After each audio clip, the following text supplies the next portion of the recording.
नमस्कार दोस्तों। आज की वीडियो में राजस्थान राज्य के अंदर ग्रामीण क्षेत्र में जो कृषि भूमि है उसमें अगर घर के जो मुखिया हैं उनकी अगर मृत्यु हो जाती है तो उसके बाद जो उनके वारिस हैं उनके जो भूमि है जमाबंदी में उनके नाम चढ़े उसके लिए क्या प्रोसेस है। एक सिंपल सा प्रोसेस है, लेकिन जानकारी के अभाव में बहुत सारे चक्कर लगाने पड़ते हैं इधर उधर के। इसमें सबसे पहले तो आपको जो घर का मुखिया है अगर उनकी मृत्यु हो चुकी है तो जहां उनकी मृत्यु हो चुकी है वहां से उनका मृत्यु प्रमाण पत्र जारी होगा। अगर उनकी उम्र स्वाभाविक मौत जिसको अपने कह सकते हैं कि एक उम्र के हिसाब से जो सामान्य मौत होती है, अगर इस प्रकार से उनकी मौत हुई है तो आप उनका मृत्यु प्रमाण पत्र संबंधित जो ग्राम पंचायत है उसमें आप जारी करवा सकते हैं। या फिर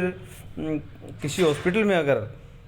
कोई बीमारी के चलते मौत हुई है तो संबंधित जो नगर पालिका है उससे आपका मृत्यु प्रमाण पत्र जारी होगा। और इसके बाद में आपको एक जो सामान्य सा जो एक आवेदन पत्र है वो श्रीमान जो राजस्व पटवारी है उनके नाम से आपको देना है, जिसमें जो एप्लीकेशन आपको दिख रही है कि श्रीमान सेवा में श्रीमान पटवारी साहब पटवार मंडल आपका जो भी है, इसमें तहसील भादरा है लेकिन आपकी जो भी तहसील है यहाँ पे लिख देनी है। उसके बाद व्यस्तन नामांतरण खुलवाने बाबत उपरोक्त विषय में निवेदन है कि जैसे उदाहरण के लिए आप मान लीजिए राम निवास है वो पुत्र श्री बेगराज और निवासी गांव है वो गांव लिख देना है। तहसील जिस इस परफॉर्मे में भादरा दी है उसके स्थान पर आप जो आपकी जो तहसील है वो लिख देनी है और आपका जो जिला है और का देहांत तो क्या जिसका मृत्यु प्रमाण पत्र साथ में संलग्न है। जो बात मैंने आपको पहले बताई है कि सबसे पहले मृत्यु प्रमाण पत्र आपको जारी करवाना है। उदाहरण के लिए जैसे मान लीजिए कि एक परिवार में महिला जो परिवार का जो मुखिया है उनकी भी मृत्यु हो चुकी है और मुखिया की जो पत्नी है उनकी भी मृत्यु हो चुकी है, तो आपको दोनों का जो मृत्यु प्रमाण पत्र है वो इसके साथ अटैच करना पड़ेगा। और उसके बाद मेरे या मेरे माताजी या मेरी माताजी या मेरे माताजी पिताजी के नाम से चक आपका जो भी राजस्व चक है उसमें इतनी जो कृषि है हेक्टेयर में है या जो बीघा में है रिकॉर्ड दर्ज है जिस पर हम काबिज होकर भूमि का काश्त कर रहे हैं। और जो सदस्यगण है यानी ये आपका वारिसनामा हो गया जिसमें आप जो परिवार का महिला जो परिवार का मुखिया है उस मुखिया के वारिस कितने हैं। अगर मुखिया की और मुखिया की अगर पत्नी की मृत्यु हो चुकी है तो उनके कितने पुत्र और पुत्री हैं उनका विवरण यहाँ पे भरना है। अगर परिवार के मुखिया की मृत्यु हो चुकी है तो उनकी पत्नी का यहाँ पे विवरण आपको भरना है, जिसके अंदर 1 नंबर पर पत्नी का नाम आएगा, मृतक से संबंध अगर पत्नी उनकी आयु कितनी है और यहाँ उनके हस्ताक्षर हो जाएंगे। 2 नंबर पर यह वारिस का जो विवरण है ये आपको इस प्रकार से भरना है। सबसे बड़ा कौन है, 2 नंबर पर सबसे बड़ा, 3 नंबर पर उससे छोटा, 4 नंबर पर उससे छोटा, 5 नंबर पर उससे छोटा, जितने भी वारिस हैं